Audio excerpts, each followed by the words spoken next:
Assalamualaikum warahmatullahi wabarakatuh. Selamat datang di channel Ibadi Ihsan. Ini ada Mito.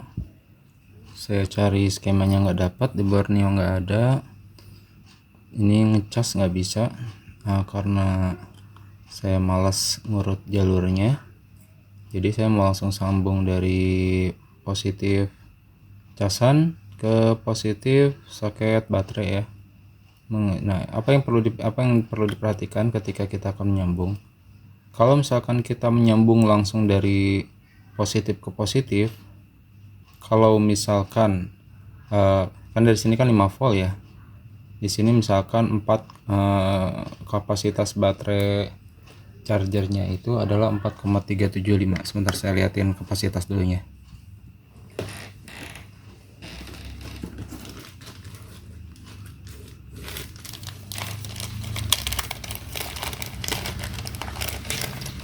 Nah, ini baterainya nih ya. Ini baterainya charging voltage-nya 4,35 volt. Nah, jadi saya harus dapat 4,35 volt seharusnya. Berarti kalau misalkan nanti mau dijadiin 4,35 volt, kita turunkan dari 5 volt dengan suatu resistor agar menjadi 4,35 volt. Ya, perhitungannya gimana? Perhitungannya nanti ya setelah ini ya. Nah, kalau misalkan kita tidak ingin menurunkan, apakah jadi masalah? Sebenarnya nggak jadi masalah. Nanti disebutnya dengan fast charging. Cuman ada yang perlu diperhatikan ketika dari sini 5 volt, dari positif sini 5 volt disambung dengan positif sini, nanti akan keluar ke sini jadi 5 volt juga. Ada yang perlu diperhatikan adalah diode atau dioda.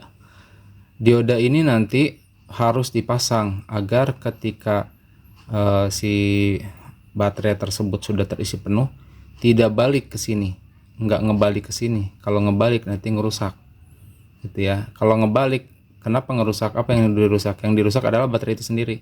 Ketika nanti voltase di sini memaksa dan voltase di sini sudah cukup, dia akan terjadi benturan yang akan mengakibatkan si baterai ini menjadi kembung. Kok bisa kembung sih? Ya, karena dari soket charger dia meminta elektron, kemudian dari sini juga dia meminta elektron. Kedua magnet ya bersitegang, menghasilkan di sini sebuah gelembung atau kita namakan oksidasi. Ya, menjadi gelembung suatu gas ya. Gas di sini terkurung yang berakibatkan nanti baterai ini menjadi kembung dan bisa menjadi keras. Dan setelah oksidasi ini terjadi di dalam baterai, maka baterai ini akan mendapatkan suatu konduktor ya, suatu konduktor, sehingga si baterainya lebih cepat habis karena si gelembung tadi akan berbentuk sebagai konduktor. Ya, jadi itulah kenapa baterai-baterai yang kembung itu menjadi cepat habis atau sebut ngedrop ya, disebabkan karena gas tersebut. Supaya tidak terjadi hal yang demikian, maka dari sini tidak boleh menyedot elektron dari sana, dalam artian tegangan nggak boleh ke sana, nggak boleh ada arus yang ke sana, hanya boleh dari arus sini ke sini ya, dari sono cas ke baterai aja. Caranya dengan menambahkan dioda ya, dioda yang tepat. Dioda yang dibutuhkan berapa aja boleh, yang penting dioda tersebut dioda yang bisa menampung 5 volt arus ya. 5 volt ini benar-benar bisa berjalan. Apa sih yang maksud dengan 5 volt? 5 volt itu berarti dari sini charger ini dia harus mengalirkan elektron dari sini ke sini ya, sejumlah 5 elektron ya, 5 elektron harus bisa ditransfer oleh dioda ini, dan sebaliknya dari sini nggak boleh transfer elektron ke sini kecuali di jalur negatif. Kalau di jalur negatif boleh dari sini ke sini, dan tapi kalau di jalur positif dia hanya bisa nyedot elektron dari sini. Oke, pembahasannya ini tentang masalah elektron nyedot atau tidak nyedot, arus dan segalanya ada di video sebelumnya ya. Lihat di vlog-vlog sebelumnya tentang pembahasan listrik ya. Oke, sekarang apa yang harus kita lakukan? Sekarang saya sudah membeli, bisa nyari dioda susah banget. Dan saya sekarang dapatnya dioda yang SMD SS34 ya, SMD SS34 yang mana dia bisa mengalirkan 3 ampere 40 volt. Jadi tegangan 5 volt dari sono dia minta 5 volt, dia masih mampu. Ya enggak, dalam artian ketika di sana mintanya 10 volt, 20 volt, 30 volt, ini dioda nggak akan rusak, nggak akan jebol.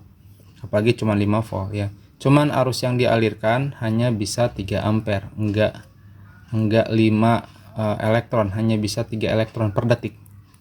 Gitu. Nggak apa-apa ya. Jadi dia lebih slow charging nantinya ya.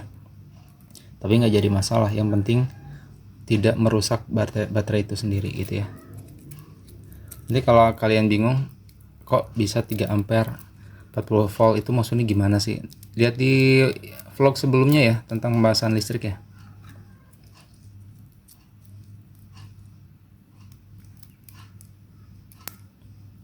Kalau kalian sudah tahu tentang apa itu kolom, arus itu apa, nanti kalian bisa bikin jalur sendiri atau rangkaian listrik sendiri ya, karena jadi tahu, oh saya harus membutuhkan komponen ini, komponen ini, komponen ini untuk menghidupkan misalkan sebuah speaker gitu ya. Oh speaker ini dia butuhnya sekian ampere, oh berarti saya butuh apa aja nih untuk agar speaker ini bisa jalan tapi nggak jebol gitu. Nah gitu, jadi pentingnya ke situ ya.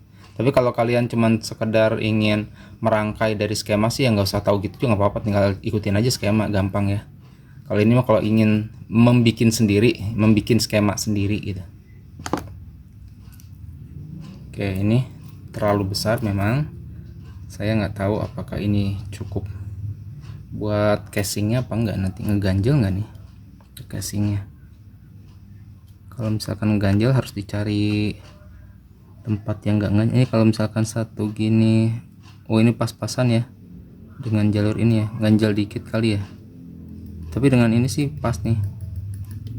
Berarti tandanya kalau ini sama ini masih tinggian ini, berarti ini aman lah. Mungkin saya bisa taruh nanti di sini ya, saya taruh di sini. Sekarang kita ukur dulu. Nah ini kan ada yang garis putih nih ya, ada yang garis putih. Garis putih ini berarti negatifnya di sini ya. Ini kita lihat kalau dengan ampermeter yang digital tapi sekalian otomatis, kita arahkan ke dioda. Kalau ke dioda ini di sininya nggak akan ohm tapi volt ya. Dia mendeteksi berapa tegangan antara satu kaki dengan kaki lainnya. Dia mendeteksinya jadi tegangan. Oke.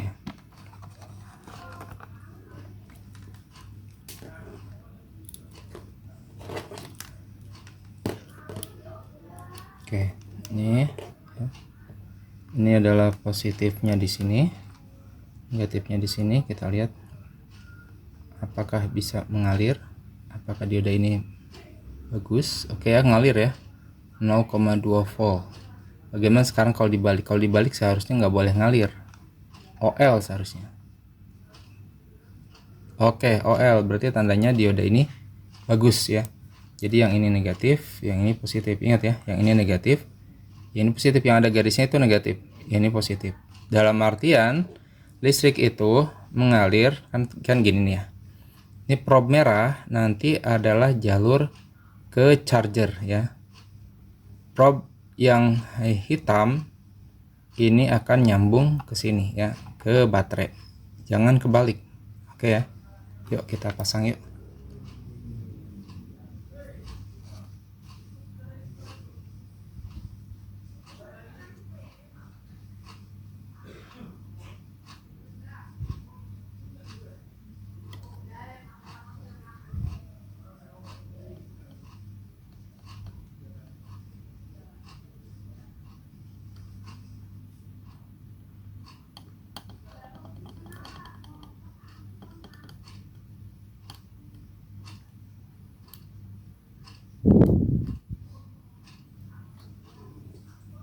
Mudah-mudahan kuat nih.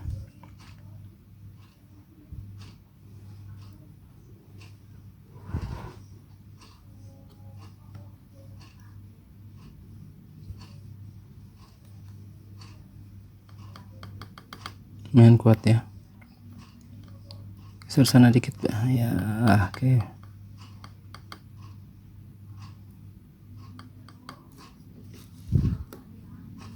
Kita kuat dulu, takutnya konslet ya.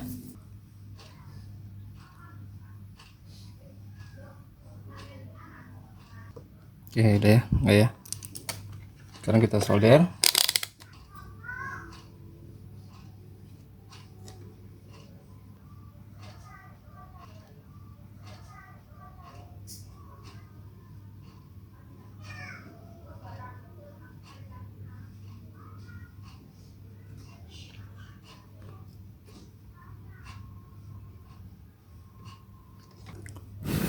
Kita tes dulu, jangan sampai nyentuh ground.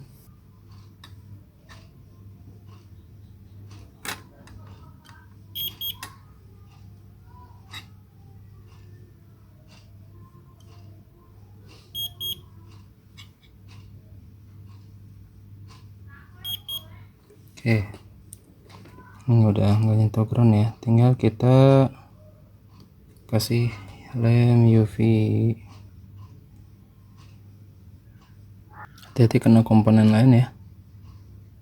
Nah, ini karena dia ngegroundnya juga ini terlalu ada banyak komponen di sini juga, jadi harus hati-hati. Hanya bisa segini karena di sini ada komponen ya. Terus kemudian ini biar nggak ketarik-tarik juga sama ya, kita rapihkan jalurnya. Oke, setelah ini tinggal kita kasih lampu UV karena saya masih miskin. Nah, lampu UV nya kayak gini nih. Dari sini infrared, ini saya gunakan untuk pengobatan herbal ya.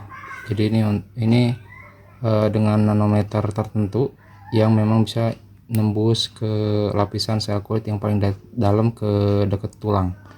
Kemudian yang ini lampu UV-nya. Ini lampu terang, lampu UV. Jadi saya giniin karena beginilah masih nggak punya lampu UV yang gede karena mahal. Jadi saya skip videonya. Oke. UV-nya gini, saya gantung. Jadi yang nanti digerakin handphonenya. Ini saya gantung aja dimin. Tuh. Ya, sedikit emang sih ya, pancarannya nggak banyak. Namanya murah ini, nggak nyampe 10.000, cuman 5.000 4.000 gitu ya lampunya. Cuman manfaatnya lumayan, bisa buat pengobatan juga. Karena infrarednya ini yang saya cari dulu itu, saya nyari buat ini juga, buat UV-nya juga buat pengobatan di kulit. Karena nggak semua infrared bisa menyembuhkan untuk kulit ya, ada nanometernya, frekuensinya tertentu, dan ini mencukupi gitu. Jadi saya beli ini lumayan murah, cuman berapa, 4.000 kalau nggak salah. Oke, ini kayaknya udah mulai keras ya, udah mulai keras. Oke, udah mulai keras. Yuk kita cobain sekarang di ini dulu, di tes ya, di tes mode dioda ya. Tadi kan belum kita tes mode dioda.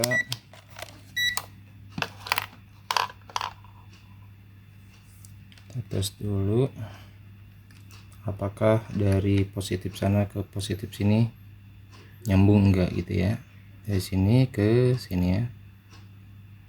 Oke, nyambung ya. Tapi kalau kita balik seharusnya nggak nyambung. Tadi kebalik ya. Bentar, ini kan positif, negatif. Oke, nyambung. Kalau kita balik ini,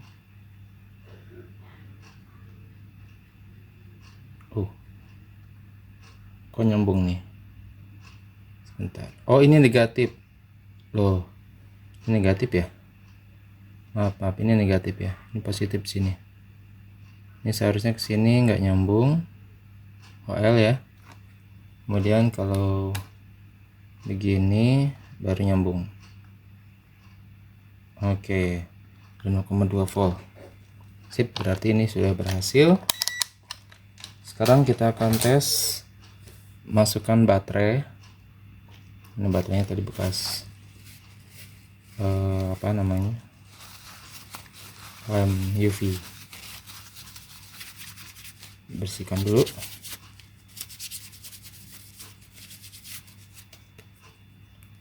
Baterainya kita masukkan ini. Kemudian sekarang chargernya masukin juga. Ini ngeganggu nih, ini ngeganggu, naikin dulu.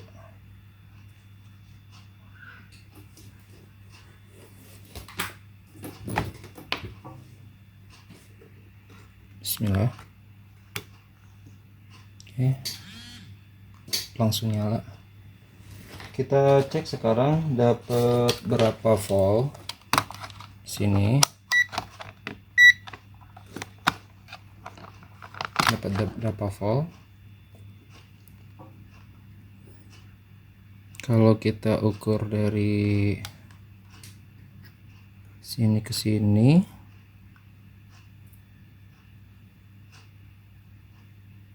4,6.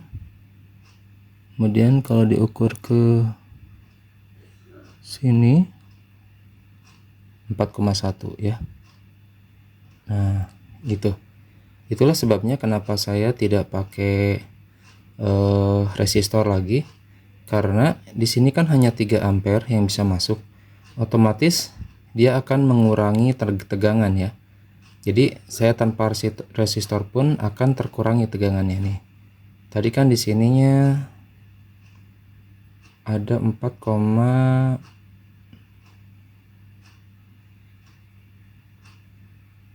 4,6an lah ya, 4,6 udah nyampe sininya 4,1 ya, 4,1an, berarti sudah berkurang sekitar 0,5 volt.